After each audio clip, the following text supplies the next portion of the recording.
waxaan iyadana halkan jecelayn iyadana intaan gelin ambaaq uga diro runtii reer Ceelaf Weyn waad ogtiino anigu siyaasi ma yihi laakiin waxaan naxdin iyo wax laga argagaxa ah waxaan isku kombeer garaynay intaan Ceelaf Weyn ka bilaabmin rabshadahan ka socda ardaydu tiradoodu siday ahayd iyo maanta siday tahay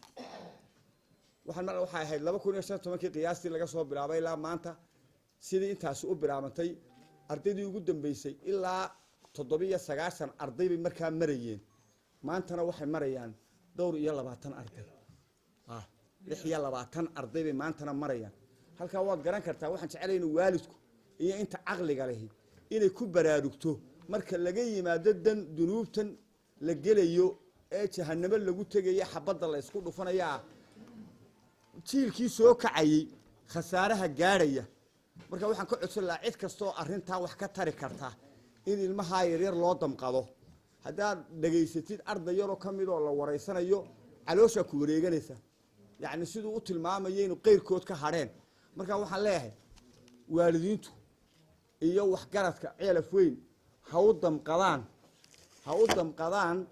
inamada yaryar runtii ha u damqadaan baan oran lahaa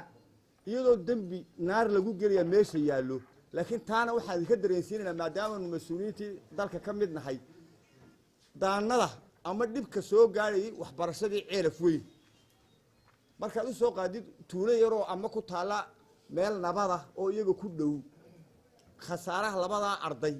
berito waxaan way iska dhamaanayaan laakiin khasaaraha cilmiyeeda ku dhacayana in meesha lagu daro waxaan jecelahay Ilaahay inaan uga barino inuu Ilaahay dadka walaalaheena bogooga burcad isku mariyo arintaana ka soo gabagabeeyeen Ilaahay inuu uga baryeena